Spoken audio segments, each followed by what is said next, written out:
Hi, I am Simon, Master Builder here at Estha AI. Would you like to have a teacher who is 24 hours on standby to answer questions from students? Look no further. Today, I'm going to show you how to build a teacher bot to do just that. Let's start by logging into Esther AI. You can log in using your email address and password or via your Google account. When you're in the application dashboard, click on the plus sign to create a new app or bot. Type in the name of the bot and click create.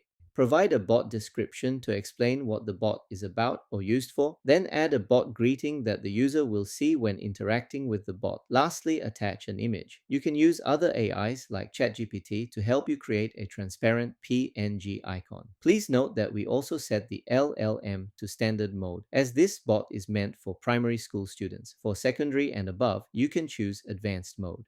Now, we need to click and drag the if-then meta node and all the relevant action nodes onto the canvas. The action nodes required should be decided during the design phase, as each node serves a different purpose. For example, an expert node is used to provide specialized knowledge taken from the knowledge document. In this case, it is used to help students find meanings of words and how to use them. Open question nodes are for slightly longer and open-ended questions, but in this case, we use this node to allow the students to have a conversation with the bot using the vocabulary they have learned. Lastly, the essay grader node is used to mark creative writing pieces done by students, and the bot will give descriptive feedback on the student's writing based on a marking scheme or rubric.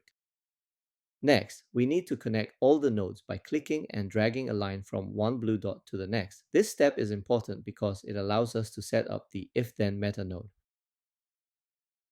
Each action node is triggered by specific trigger words under each condition. The if-then conditions must be mutually exclusive but collectively exhaustive. This means that each action node is independent, but together they should cover as many dimensions of the bot's main concept as possible.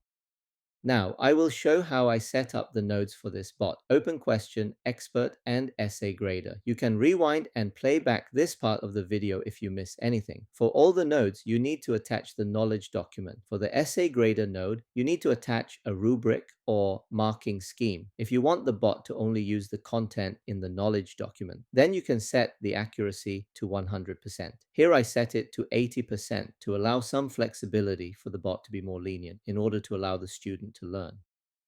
Once you have completed all the compulsory sections of every node in the schema, you should save your work and do a preview to test it. You don't need to build out the entire bot before saving. You can connect nodes one by one and fill up the if-then node step by step.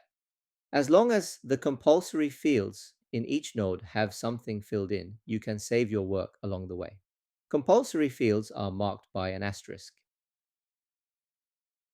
This is just a basic teacher bot used to teach primary school English vocabulary. The type of teacher bot you want to build will depend on the content in the knowledge document and the customization statements you write for the action nodes. You can easily build a science, mathematics, or other language bots using this framework. If you have any questions, comments, or need advice to build your bot, you can reach me at my email address. Thank you and see you next time.